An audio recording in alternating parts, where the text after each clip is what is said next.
okay? Okay, so let's talk about a few things in the game. Oh no, there's so much to work on. Okay, so where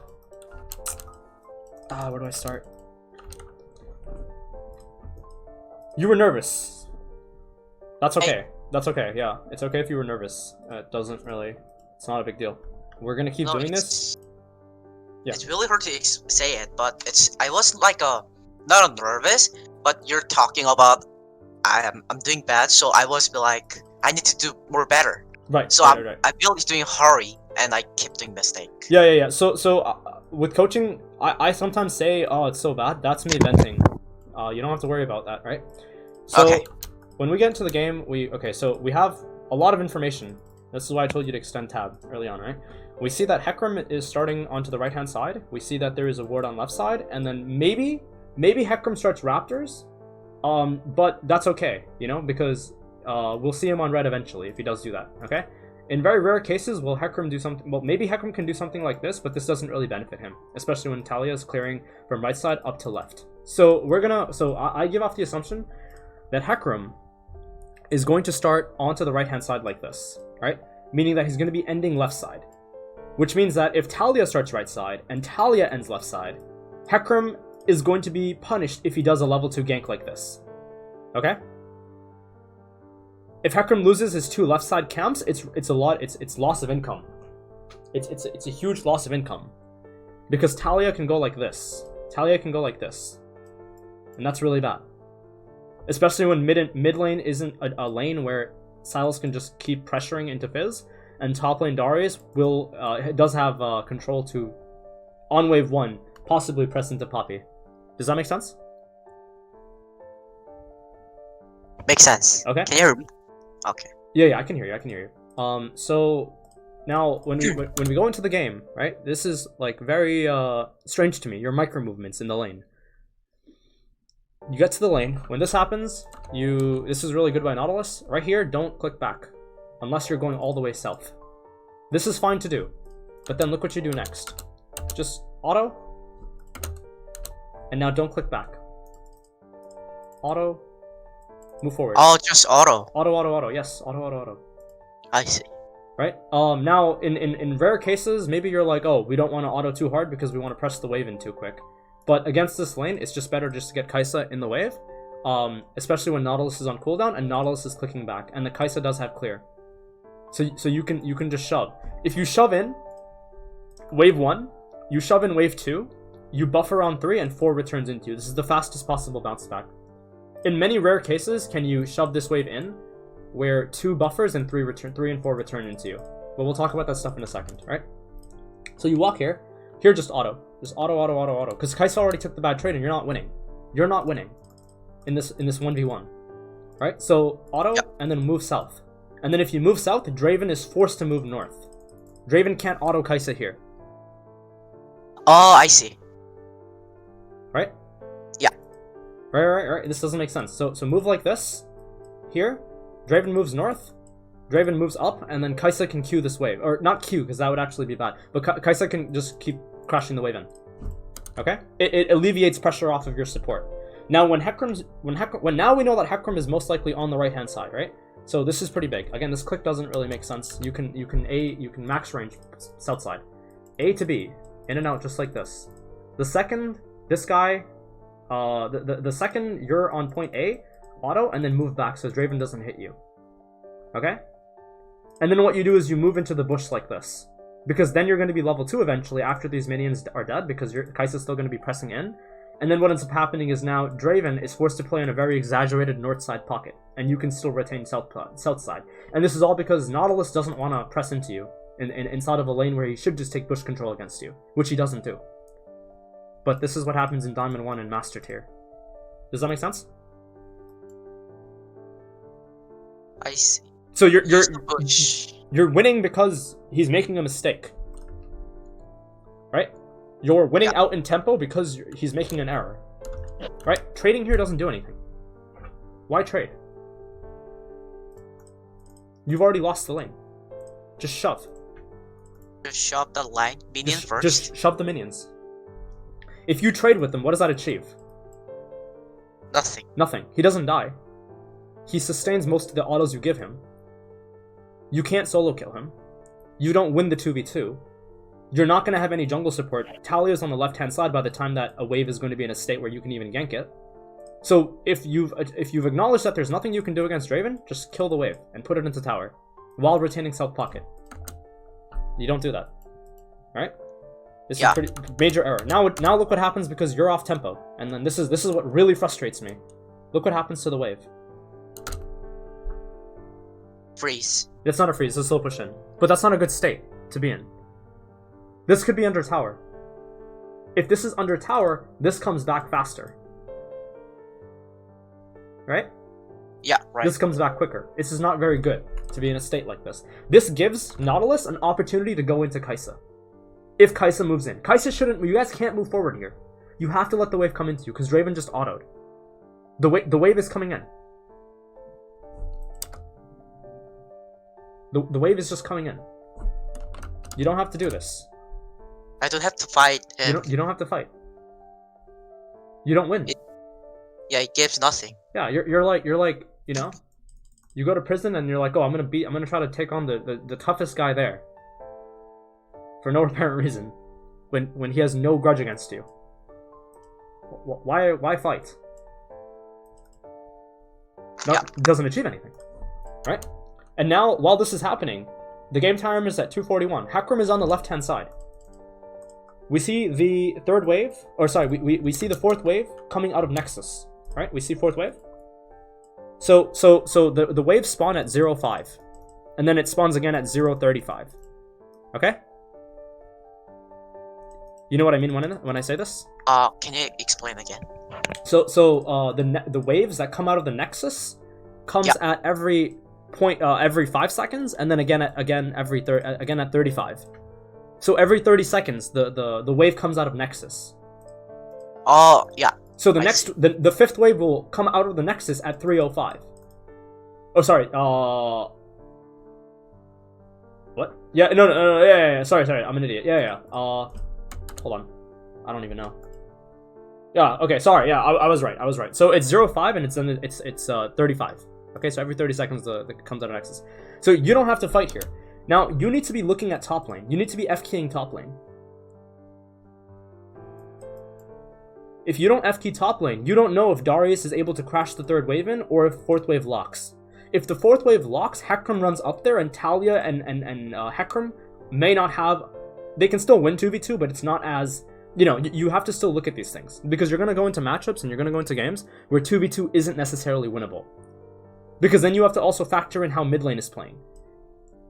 Because if the lock happens and enemy jungle sees that lock is happening and your ally jungle wants to go up, then you have to see how mid lane is being played out.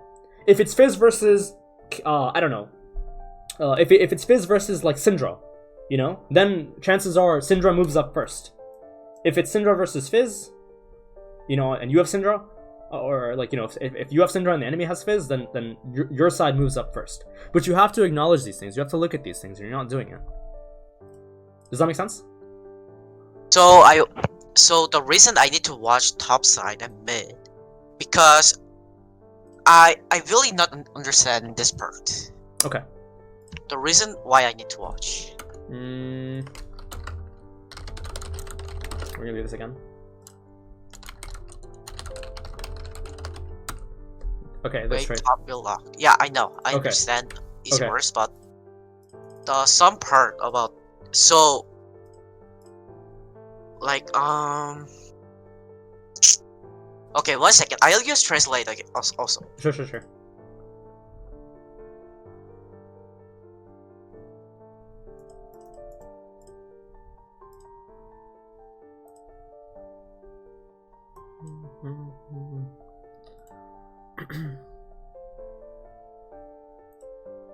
Why did Kai'Sa Q that? Because she misplayed.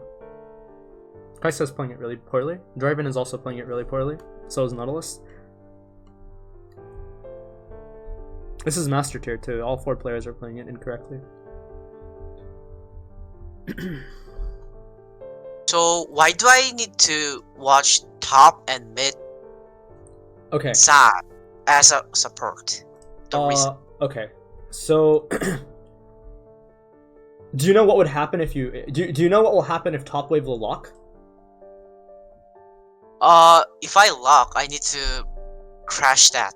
You need to crash that. If you were Darius, right? Yeah. If you were Darius, If I am, how do I explain this? If you're Darius, you have to crash this before this wave comes, right? Yeah. So it's freeze. yeah, yes, exactly. And so Hecarim is on the left-hand side. Hecarim is here. Yeah.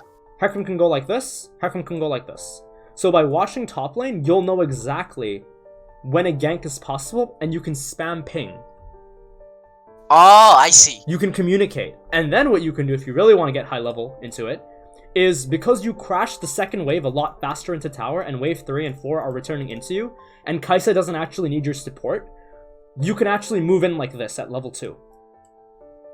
Oh, cause jungle, I saw the jungle is there, and we pushed the line up Yes, already. yes. Because if Talia wants to do 3 camp clear up the left side and then recall for a right side golem level 4 camp, and she doesn't actually want to invest in top and maybe top returns in, and Talia isn't hovering, you need to go, and if this wave is locked and this wave is pushing in and Hecarim can come, you have to be there to lantern him out. And if you don't have lantern, then at least show your presence.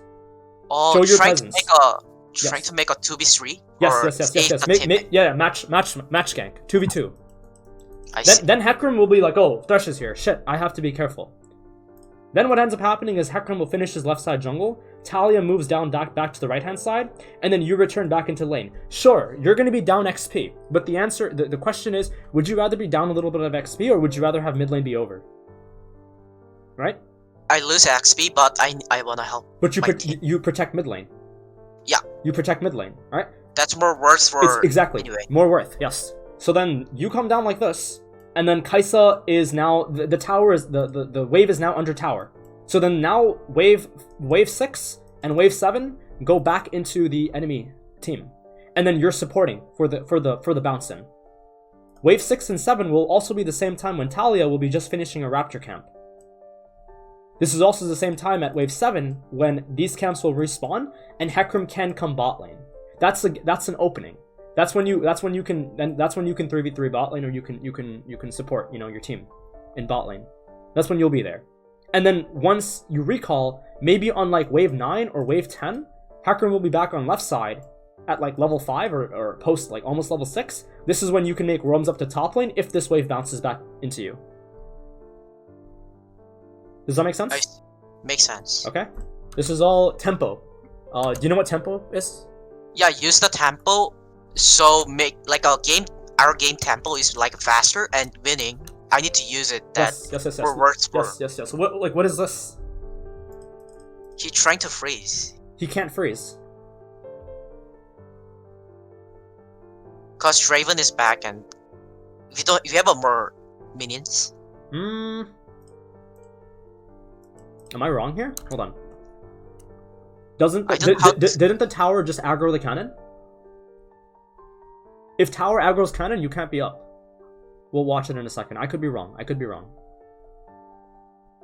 can't hear it. You know how you can hear it? Like you can. Well, I can't. You can see it. I can't seem to see that. Hold on. I could be wrong here. Let's check. Can tower hit cannon? No, I think. You mean the tower? You mean the cannon hit the tower? No. Can tower hit cannon? Oh, does tower? Probably. I don't know. Maybe Twitch chat can. Maybe tower can hit cannon. Okay, so I think I don't know. No, can someone be like? Does anyone know exactly?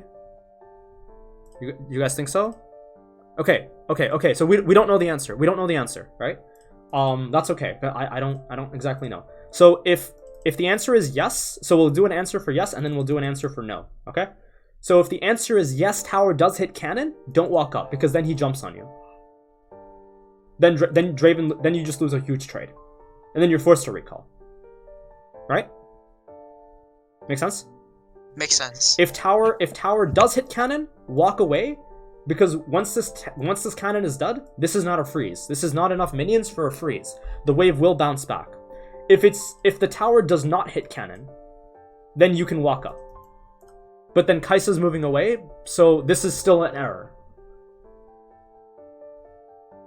So I'm doing 2v1 right now, so This I is need to back. 2v1. This is still bad. I get that you wanna deny the freeze, but this is Kai'Sa's mistake. This is not something you can control. If you walk up and you try to force a correction, you will die here. Because if he hooks you, Kai'Sa's too late to help. I see. Okay? Okay. It doesn't achieve anything. So either way, whether it be yes or whether the answer be no, it's still an error. It did hit cannon, but that's because you probably traded, right? But yeah. Anyways, yeah, this is all. That's a bad ward by Kai'Sa. Kai'Sa doesn't need to ward here. And then you don't look top lane. We don't know how Hecarim is playing. You don't look mid either. Like why don't you just go? Why are you not in river right now? Why don't you 3-man Sylas with Telia? Cause I don't know, so I don't know how to see the jungle, the place where he is. I just learned this new thing. Right. So okay. Yeah. Okay. So right now Hecarim shows top. So in a second, so Hecarim shows top, but this gank is too obvious, right? So then this happens. I mean, I'm not gonna talk. This is just misplay, mechanical misplay. You have to just find your keyboard here, right?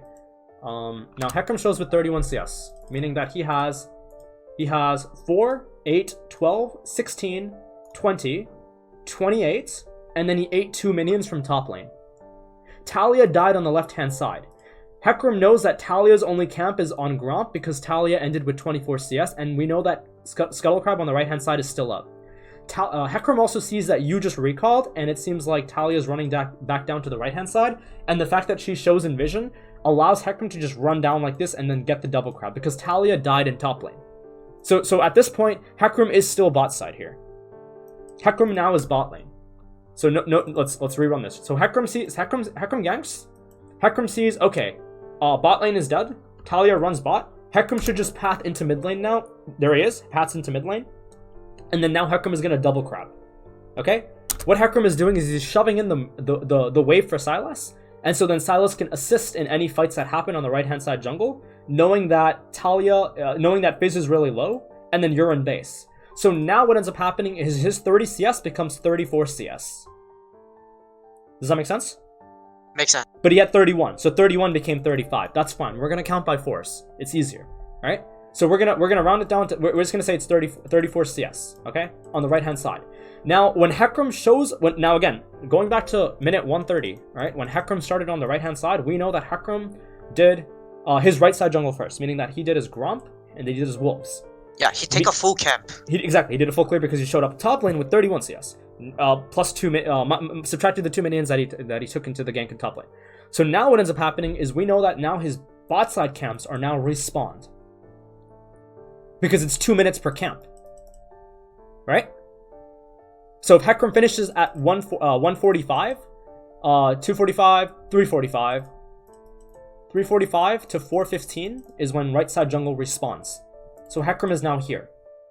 Talia goes like this, Hecarim clears his right side jungle, and now you have to look in what is happening. Fizz wants to go back, Kai'Sa wants to crash, you just go bot lane. Now if the opposite is happening, and this wave is pushing back, and this wave is frozen, and Fizz is, let's say, full health for some reason, let's say he dodged the gank and he didn't take bad trades, you run into mid lane, you support, and then you walk down bot lane. Make sense? Cause Talia watching Kai'Sa, and I need to gank for like you said support is his second jungle, right? In a way, your second jungle. Let me explain this one more time. Talia doesn't need to watch anyone, right? We don't want to base our decisions on the assumption that our jungler will play correctly in Master Tier or Grandmaster and an NA, right? Unless your jungler is a professional player or your jungler is like an actual jungler. There's very few junglers in NA, right? Yeah. There's a difference between you getting jungled by a pro player versus some random guy jungling. Random 500 LP, 600 LP player jungling, right? And so if this wave is pushing in, and this wave is pushing out, and Fizz has a free, and Sylas has a freeze against Fizz, and it's a locked lane, you have to run up like this. Oh, cause I need to see the Fizz back Yes. So Yes. enemy can jungle. Yes. Enemy jungle can gank mid, but I have a lantern, so I can save her. Yes. Exactly. And now the opposite is true. If this wave is pushing in and Fizz is safe, and bot lane is pushing out, then you have to go bot lane again. So help the Kai'Sa. Exactly. Also, this is also true if this wave is pushing in to Kai'Sa, this wave is neutral, and this wave is frozen. Then you go top lane. If Hecarim has left side initiative, which he doesn't, because Hecarim has 35 CS. So Hecarim still has to clear his 3 right side jungle. So going top lane is only viable if Hecarim has 34, 38, 42 CS. 42 CS means this is all gone, this is all up. This wave pushes, and if you're in this state, you go top lane like this. As long as Kai'Sa's pressing in. If Kai'Sa is not pressing in and Kai'Sa is pushing out, and top lane is frozen, you run bot lane to support your AD carry, and you spam ping top lane. I understand. Okay, does this all make sense? Yeah, makes sense. This is all like, This is about the roaming, right? this is understanding the game. I said Hecarim is down here. There he is. Now look at his CS, it should be 35. Because he's here too early. He's here way too early, so he had to have ganked. Or sorry, he couldn't have farmed. So then when I asked you to tab, I think you tab here very soon. Because I do ask you to tab. This lane's screwed, by the way. Your lane is over. Because the next wave is coming in. But it's fine. Just crush. Anyway, stuff like this we'll talk about over in the future sessions. But right now, Hecarim has 34 CS, 38, 42. Blue buff is not up, so 42 CS on right side. Talia's on Raptors. Hecarim's gonna run up to Raptors soon, his Raptors, and then, you know, the game continues, okay? Said I don't need to recall in this timing, right? The after Kai'Sa. Well, you're chunked. You're chunked. Well, you have to what do recall you if you're chunked. Well, like, you have no HP. No HP. Oh, no HP. Yeah. Like here, this. Yeah. So we see Hecarim in the south side of the jungle, doing dragon because we said he would be down here. I think he showed up to top lane as well with 51 CS. So he shows down to the south side at 8 minutes because his right side jungle is respawned, and then we see that he has 63 CS, meaning that his left side is now gone too. So what ended up happening here is Hecarim showed up top lane after the dragon was 52 CS. Or let's say 50 CS. Left side is up, meaning he has 54, 58, 62. Plus 1 because maybe minion XP or whatever, 63. When Hecarim shows top with 63 CS, we know his left side is gone, and his right side jungle is respawned. So now we invest our resources relative to the tempo that's going to be corresponding to the right-hand side of the jungle. So each camp, each jungle have a 4, right? 4 Yeah, CS. 4 CS, yeah. And Dragon is 4, Dragon is 4, and then Rift is also 4. Then so you're talking about I keep press the tab and watch the jungle CS. What camp and what he take, and what timing he gonna gank some line, and communication the ping to them, or go to the clear the bot and see the bot what is happening in bot, and I check the roaming timing. Yep. So I can save teammate or make a fight. Exactly. Yes. Like usually make a 3v2 or 3v4. Yes. You'll see Core JJ do it. You'll see Firefrost do it. You'll see all the best supports do it. I can only name 5 best supports in NA. There's only 5 support players in NA. Everybody else is trying to play support. Core JJ, Firefrost, and Winter. Winter is good. Winter isn't bad. Winter is one of them. Winter should be a pro player, to be honest. But there are only a handful of support players in NA. Oh, I see. And some professional players aren't even they shouldn't be pros. But I'm not gonna name names, right? Because it's rude. But yeah, cause like before when I played the soul rank, I was high tier. I met a lot of support pro players. Yeah. Also, Winter was my enemy team, but I really easy to win him. It is in line. Yeah. So yeah. Maybe like if I get challenger, I'm gonna really happy. If you do these things I'm telling you to do, and you're able to maneuver them, and you practice them, you will hit challenger. There's nothing that's stopping you from doing that. It's inevitable. I'll follow you. All right? It is inevitable that you will hit Challenger, because you already did it one time. You know, you are capable of doing it. You just have to fix your gameplay, because there's a lot of things that you're not doing that are going to continue to gate you from becoming a professional player one day. Okay? Okay, thank you. Okay, anyways, I'm gonna end it here. I have to go and talk. So, I mean, we're good for today. You can stick around if you want to. I have to go and talk to the, I have a coaching session with Challenger players, so we're gonna end it today, but we'll pick it up again tomorrow, okay? And then Sunday is break, okay? Okay, I'm always okay. Just send a message. Yeah, I'll let you know. I'll let you know. So 6:30 tomorrow, okay? 6:30? Your time or my time? 6:30. You're in Vancouver, right? Yeah, I'm living in Vancouver. 6:30. It's 3 hours. Yeah. So 6:30 Eastern, which is, I believe, 3 o'clock. 3:30? 3:30. 3:30 your time. Okay. Yeah. Okay. Anyways, man, I'm gonna get off. I have to go talk to the guys, but I'll talk to you soon. You can hang around or you can do whatever. Okay, we're done for the day. Okay. Okay. Thank you. No problem. Is this helpful? Does this all make sense so far? By the way, like any questions? I forgot to ask you if there's any questions you have. Everything make sense and was perfectly good.